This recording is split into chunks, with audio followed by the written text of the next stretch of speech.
All right, so I got these Jordans that I ordered from Nike.com, and honestly, this is a little bit confusing. At least it was to myself. I don't understand what happened with the release of this sneaker, but kind of interesting, and I ended up buying a knockdown version of something that I was actually looking for. So let's go ahead and get into it.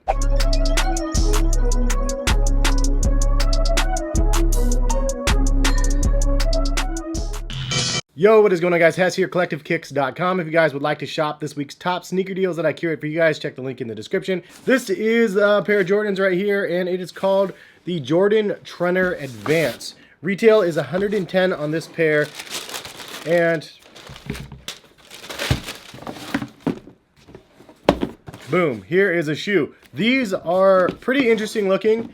They have that Thanos chin looking thing on the back down here, but it is one of those shoes that was only $110, and it has a lot of Nike Zoom, a double stack or something like that inside of this shoe. But this has been a really confusing one for myself. Now, this is, again, the Jordan Trunner Advance. And for those that don't know what a Jordan Trunner is, this is like one of the older ones that I had. This is a BHM colorway, black, gold, white, really dope colorway, and I loved this shoe back in the day. They had a couple different versions that I remember having, but there was no laces, just a bunch of straps. And I thought it was just a really sleek, fun-looking pair of sneakers, and they were called a Trenor for training and running sneaker, like combined into one. And it was kind of one of those models that Jordan Brand offered that was not a signature Jordan sneaker that I really fell in love with. I bought a bunch of these. So this is one of the older models, and this is one of the newest models, and again, the Jordan Trunner Advance. But the reason why it's confusing is because they only had this one available on Nike.com. There is another one that's called like the Trenor Ultimate or something like that, that is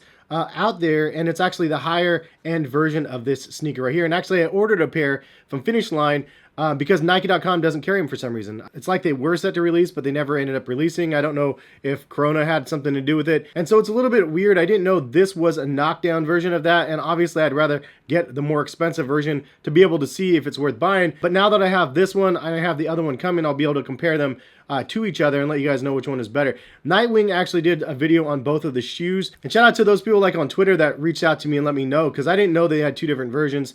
Nightwing actually prefers this one over the other one, which is interesting, but his is more of a performance aspect. Mine is obviously from a casual. But I have to say, when I tried these on feet, from a casual perspective, these were really, really good. Way better than I was expecting, and we've come a long way in cushioning technology from when we had the Trenors. However, they don't really use too much of that in this shoe, other than it's like a different zoom stack, but it is Nike Air Zoom, and the foam material feels like Phylon. It's not like React or anything like that. And for those wondering, I do have these shoes right here that also recently released, and I think that these ones are actually really good from a casual perspective. This one does feature Nike React, and it is really soft and squishy and great on feet. And this one is kind of like more of a performance-based model. This is a casual, but oddly enough, the performance-based one is really soft on feet as well. I don't know what they did with this double zoom stack or whatever they have in here, but it definitely compresses really well on your feet. So I was actually really surprised. For $110, you get a lot of comfort in this sneaker. For the most part, you have an engineered mesh upper. You have some fused material around the toe guard of the shoe and also on the big toe. Then also on the side right here, it says Trunner Advance. And then on the back and the heel cup, you have some fused material as well with the Jumpman. You have two pull tabs, one on the tongue and one on the back. The tongue is actually kind of a tougher material on the front, but then softer on the back side. And the tongue is actually detached. When you work your way down the sides of the shoe where the laces are, so on the laces there's no fly wire, but there's a synthetic material that actually locks down the shoe. So if you tighten it, I could see it actually cinching down pretty good on your feet. But obviously I like to wear my laces really, really loose. The mesh is really see-through and breathable, which is not bad. But then this is where it gets interesting. The midsole, on one side it's just white, regular, like foam type material, Phylon or whatever. It's not React or anything like that. But then on the other side, you see this grid-like pattern that is kind of rubberized, and then you see that it does say Zoom underneath it, but you can't see the Zoom stacks. It's kind of hidden inside of the sneaker. It's kind of weird. It looks like just a big, huge Zoom stack across the entire midsole, but again, you can't really see it, and it's kind of hidden with this weird rubberized material.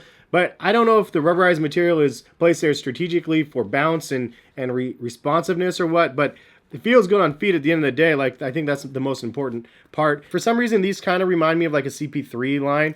I don't know why, maybe it's just me, but all in all, like, it's not a bad looking shoe. The colorways are kind of meh. They didn't really have some good ones. This is kind of like a Joker vibe with that green and the purple with white and black. The sole of the shoe says Zoom on it. It has some hits of green and purple, and then there's actually some diamond cutouts to probably cut down on the weight of the sole. But all in all, it's a pretty minimalistic shoe. It's not light by any means. I think that this one's actually heavier than this shoe, quite possibly. So I would think that this would be actually a lot lighter, but maybe it's the Zoom and the rubberized material here. I don't know, but it's just not a light shoe. Maybe the more expensive version is lighter than this. I don't know yet. We'll see when I get them in hand. So I just tried both of these on side by side, and surprisingly enough, this shoe actually feels softer on feet than this one. I don't even know how that's possible because this is Nike React. This is Zoom with just a regular foam on it. But the way that they have the Zoom like dispersed through this shoe, you get a lot of like cushioning on the heel strike of the shoe. So as you're walking around, the heel toe transition on this is super smooth and really lots of cushioning. I'm actually really surprised in how good this feels on feet for that 110 price point. It's definitely a shoe that nobody's really going to be talking about. It's not one that's like famed or anything like that. But again, I've been a really big fan of the Trenor since the older versions. So the newer versions, it's nice to see some sort of a performance aspect to it. Personally though, for a training shoe, I think you'd want something a little bit firmer underfoot. This is definitely really soft. And so I like that they have nice, really soft, squishy feeling under feet, but I don't know if that's preferred for those people that are actually lifting weights in them versus those people that are running. For running, I get it. For lifting and stuff, I wouldn't think that you'd want a soft, squishy shoe, but maybe that's just me. So I also tried on these two side by side. This is the Pegasus 37s with React and Zoom X versus the double stack Zoom here. And I'll say that the Pegasus Turbos actually feel better on feet. Heel toe transition wise, you feel more in the forefoot, in my opinion, than you do in this shoe. And that heel strike when walking does feel pretty similar on both of these shoes. They're definitely a really soft and squishy sensation on feet, at least for myself. On the heels of both of these shoes, but I think the forefoot is where the Pegasus shines over top of this one. We'll see with the flagship version of the Trenor though soon,